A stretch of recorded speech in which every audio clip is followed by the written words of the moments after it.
Hello everyone and welcome to my morning preview of Sandown. I had to take a while doing the form for this meeting because I'm very not confident today. The wet track has thrown a curveball and there's a bit of scratching, so we'll get straight into the form. But before we do that, last week's winners, ended up being a good week last week. Toronto Terrier, Legacies, Katsu, Foxicon all got up in consecutive races at Sandown. Star of Chaos ran a place in the last race, and then Interstate, the Morphettville horse, which I'm still not going to try and pronounce, and also Antino at Eagle Farm, both odds on, but they both won, which leads us to how we've been doing with the $10 strategies at the Melbourne Metro meetings for the past, 16 weeks, and you can see that we've been green 7 of the past 8 weeks, so that's pretty good. We're finally in a green profit overall of 2.16%, so that's good.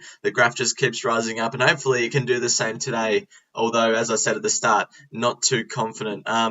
Out 8 meters, soft 7, little bit of range, should keep it soft 7, soft 6 range, but we'll see how we go. As we go into the first race now, a 2-year-old handicap over the 1300 meters to start the day, and I reckon La Zebra's got a good chance in this race. Gets the blinkers on for the first time, just faded late behind Claymore Mine and Chilled at Mornington, so I reckon second up will Strip Fitter, should go forward from gate 6 and be hard to beat. Gates, I thought, jumped out reasonably well, can put forward showing. Hydrogen Power, I've got in my numbers. I think I've got it in for third at the moment. Gate 1 draws well, will be running well. Porter was the one that I actually had on top on Wednesday when it was $17. I couldn't quite believe the price of it, but everyone's seen it now. It's been smashed into about $7 now. So gate 11 should be going forward and be given its all. Victory Command, not bad. Optune, not that. It's all right, Optune, but I haven't got it. So for race 1, I'm just going to have 10 the win on the Zebra. I reckon it deserves to be tested at the 1300 metres, and second up should be Fitter. As we move on to race 2, a 3-year-old filly's handicap over the 1000 metres. This race is very interesting. Bay 13, I like. It's got some good form from last prep, running second in the Crockett and third in the Red Roses. Gets the claim for Carleen Heffel, draws gate 7, 1000 metres suits. Only question mark, in my opinion, is the weight. I know it's got the claim, but 58 kilos up against everything else except for Charmed Run is 54 or less. So that's the only query with Bay 13, but I think it's a good chance. Birdie's Galore, I reckon's got the good form from last preparation as well. Ran well in the Crockett and the Oaklands. My little query with it is the 1000 metres and will it want further, but it brings good form. Charmed Run was good winning first up at Mornington. We'll have to take another step up, but can win. Tanto, I didn't think was out of it. Laura Lafferty, 53.5 kilos. Beat South of Houston 3 back at Sandown. I reckon that's good form. The interesting one's written Swoosh. Now, I had this horse on top Wednesday, Thursday, and Friday, but last night I just had a think it might need the run, and Philip Stokes was alluding to the fact too on RSN this morning that it might just need the run, having that long layoff since it's a 2-year-old campaign. I reckon it's the best horse in the race, but might just need the run. Draws gate 11 as well, so I don't know where it'll get to, but it doesn't really matter around the 1000 metre start there, and that's about it. So for race 2, I'm with Bay 13. I reckon it's the one to beat. As we move on to race 3, Fillies and Mares benchmark 78 over the 1000 metres. Another one where I had trouble splitting a couple. Our Heidi's the favourite at the moment. Draws gate 12. Don't know where it's going to get to from there. 2 back was good winning on William Reid Stakes night, and then came out and was good behind Lafargue at Sandown. Steps up to the 1300 metres. Does it? No, steps back to the 1000 metres, which I think might actually suit it, but it'll have to find a good spot in running. Dazzling Lucy, blinkers first time good, but is conceding a little bit of a fitness advantage. Senegalia, I had this horse on top again Wednesday, Thursday, Friday, because I thought Miss Balvenie was running at Warrnambool, and I did my form with Miss Balvenie not in the race because I thought it was running at Warrnambool, and I only realised last night that it didn't actually run at Warrnambool, and it was actually running today at Sandown. So Senegalia was my on-top selection up until now, but I still think it brings good form, gets the claim for Carleen Heffel, draws gate 10, it's a good chance. But Miss Balvini's my top selection in the race. Flies first up. Its 2 jump outs leading in were very impressive. Will be on speed, and I reckon it's probably the one to beat. And Vivienne can run well, but that's about it for race 3 at Sandown, where I'm with Miss Balvini, but a saver on Senegalia because it's been my top selection for 3 days, and I don't want to lose if it wins. Moving on to race 4, benchmark 100 over the 1,000 metres. Short price favourite in this race called Unflinching. A lot of the people on racing.com are getting it sacked, saying it's too short because of, Sandown and the heavy ground.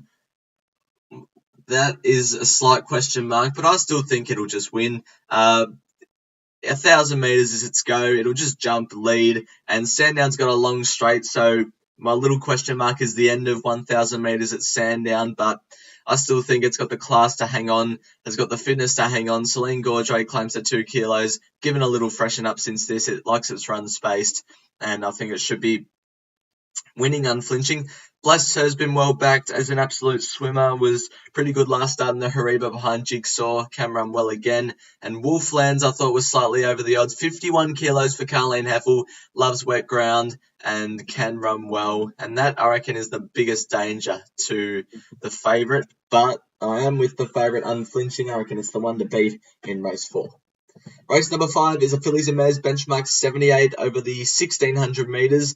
And this is another race where I've had a horse on top for the past 2 or 3 days, and I've only changed just not long ago. So Belsevoir, I was all over this horse Wednesday, Thursday, Friday. I think it brings terrific form. Third up off a good Vobis Gold Distaff and OK Gold Bracelet. 59 kilos, gate 7, good run, and it will be running well. Unusual Culture will probably need to take a little step up to face the likes of Belsevoir and Cap de Joie, but draws gate 3 and will be running well. Maracana was my best bet last start at Mornington, and it saluted, so I was happy about that. But that's when it had the 52 kilos. Now it's got the 58 kilos, so it'll need to improve. But I've changed to Cap de Joie. I just can't see this horse not running well. I just envisage in my head Cap de Joie is better than any other horse in this field, and I reckon it deserves to be tested at a better quality race than this. And then this is a good chance for it to win. Draws gate 8, will get back, but it loves heavy ground and soft ground, so it'll be charging home late.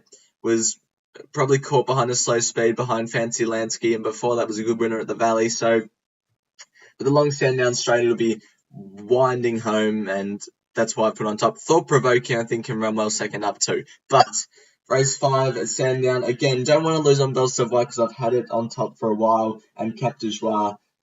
It's not going to be a big winning race if any of those two win, but it's something. Race 6, 3-year-old handicap, 1,800, the first of the quaddy legs, and this one is, in my opinion, looking for value. Elkington Road, Mike Maroney indicating this morning on RSN that he's been racing below his best this campaign, but he thinks he's got him right for this run. Don't know. We'll wait and see. I haven't got it on top. Draws gate 12, so we'll need to find a spot, but loves soft ground, especially heavy ground, and will be running well. Dashing's a very interesting one. This horse just faded in the Mornington Guineas behind Lethal Thoughts to run second. Draws gate 1 again, so won't have to do as much work to get to the front. My little question mark with Dashing is 1,800 metres, and also being, not that it doesn't like wet tracks, but just on wet tracks, 1,800 metres seems to be an 1,850 metre race. So I just wonder with Dashing if he's better suited at the 1,600 metres, but that being said, he's got the best form in the race and deserves to be the favourite. Do It La was good last start behind Starring Roll, gets in with the 53.5 kilos and can be running well. King's Crossing was one of my on-top selections before it got scratched. Tapper Couple, it's really improved out of the Mornington Guineas, David Brightoak said this morning, and it probably wants 2,000 metres and beyond, but this looks a nice race for it. Draws gate 4. Grey Northern, I think, can be a real improver in my own opinion. Even though it's done nothing on wet tracks from the form, it ran well here behind So Dazzling at Flemington last preparation and can be doing the same again. 54 kilos, gate 6. My top selection in the race is the bottom weight, McGarton. Gets in with the 52 kilos for Matty Lloyd. Draws gate 15, so will need to find a spot in running. But I think its form is worth looking at. So last start at Cranbourne, it just got, even though it was a field of 8, it just got too far back, and they really went slow, then ramped it up, and it was sort of chasing from the 800 metres. And over the 2,000 metres, it probably found that a little bit too long. So stepping back to the 1,800 metres suits, and 2 back in its main knit, just beat Impending Link, who is a very good horse, Impending Link. And I think it's a good chance, McGarton. It's over the odds, in my opinion. 52 kilos, has won on soft 6 ground, just needs to find a spot in running, but I reckon can fly late and is worth a little something. So I've got 5 extra on McGarton. This is my roughie of the day. Just looking for value in this race because I think it is worth value hunting. All right, race 7 is the King's Coronation Cup. King Charles benchmark 100 over the 1,800 metres, and one of the most exciting horses in Australia at the moment goes around in this race. I'm just looking for decent chance. I mean, there's nothing in double figures except for Daytona Bay and the horse down the bottom, Globe. Daytona Bay was good. It exceeded my expectations at 1,600 metres last start. Now it steps up to the 1,800, which, judging off this run, it shouldn't be that bad, but still like to see it do it first. But the most exciting horse, or one of the most exciting horses in Victoria and Australia at the moment, is Globe. Could it be the next White Marlin and, well, go on a winning run, but hopefully it doesn't stop. Celine Gaudray, gate 13, 51 kilos. Again, the Get On boys was saying if it gets into the really heavy range, it might be a bit of a query. Well, it hasn't, first of all, it hasn't even been tested, so that can't even say that. And it's won on soft 6 ground, which is arguably its most impressive win, or apart from this one, to date.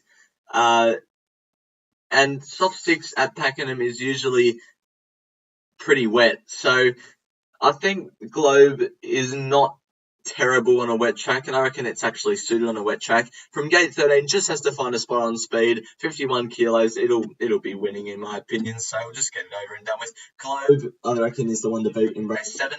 Moving on to race 8. It is the benchmark 100 Catnard Jewelers handicap over the 1,600 metres. I narrowed this race down to 3, then I narrowed it down to 2, and I can hardly split the 2 of them. So, pinstriped, look, it's, in my opinion, it's going really well, and I'm sure in your opinion it is as well. It won the Verbiscale Mile with the 60 kilos on a wet track, very impressively last start. And before that was all right in the Vic handicap. I think up to 1,600 metres suited this horse last start, and I reckon it suits it ideally this start as well. We'll only need to find a spot from gate 13 to be a good chance. Cullen Effel claims, gets it down to 56.5 kilos, which I reckon is right up its alley. Gunstock, I really like this horse's jump out, so I don't mind it first up. My main question mark is the weight, 58 kilos. It's got the biggest weight in the race, and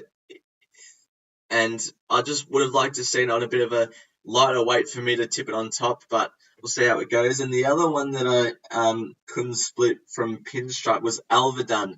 Now, its form is weaker, but it won a benchmark 84 on this track, well, the Lakeside track, but Hillside's hardly any different. Very impressively last start. Gets in with the 53 kilos, which I like, and draws a really, really good gate. So those are the 2 horses for me in race 8. I got Pinstriped on top and Alverdun in, well, just a little saver because I think it deserves to be tested. And I'm sure you just saw who I've got in race 9, but I'll go through the race anyway. The benchmark 78 over 1,300 metres. Easy out Bonneval. First up, got a big weight. Gate 11 will have to get back. I think it'll be charging home looking for further next start. Pachero, well, doesn't mind the wet track, especially, well, we've seen it here. It can run on a heavy track. Gate 17 is just a little query with the 61 kilos. It'll have to get a long way back and run over the lot of them with the 61 kilos, but not ruling it out. Was pretty good behind Ton of Grit last start. Monarch of Egypt dropping back to the 1,200, I reckon really suits this horse. Winker's first time, earmuffs pre-race first time, deserves to be tested. Al Redonte is my on-top selection. Jerome Hunter was really confident about this horse this morning. He said that it probably ran better than what it did on paper last start at Mornington, considering it's a bit of a wet track horse, and that was on a good 3, and up against a really fit horse in Outback Action that just ran away from it. From gate 20, might not be that bad come that stage of the day. It should be around midfield, hopefully to on speed. And I reckon it's a pretty good chance, especially out to the 1,300 metres. Stormbolt's the favourite, but in my opinion, it's probably one of my lays of the day. Gets the blinkers off for the first time, which is good. 1,300, just the smallest query, but not big. We'll have to do some work from gate 18 to get to the front or get outside the leader, and I prefer Aradonte at the price. And Sig Positano, because it's really wet, can run well. But in the last race at Sandown, I'm with Aradonte, 10 the win on it. Hopefully it can do well. But we'll move on to the around the country selections for Gosford and also Morphettville for Robert Sangster Day. So we'll start with Gosford. For Gosford, race 2, number 5, Renlap's Commander in the Highway, I'm pretty sure. Then race 4, number 8, Fall for Cindy, 390 at the moment. Race 5, number 5, Biscayne Bay. And race 7, number 3, Bacchanalia, a bit of value in race 7. I also like Clemenceau in that race. Moving on to the Robert Sangster Day selections. And, well, there's Craig Williams and Bella Nipotina. I'm guessing you know what's going to happen now. Mike Khalifa, Celsius Star, I reckon just win race 2 and race 3. Bella Nipotina, I'm very confident on in the Robert Sangster, is the best horse in the race and gets the same weight as everyone else. Draws well too. And She Dances, Linda Meach goes over there and it'll be running well. She Dances on speed, and we saw what it did last start. So hopefully it can do something like that again. But until next week, for Andrew Ramsden Day, bye for now, and hopefully the tips go well today.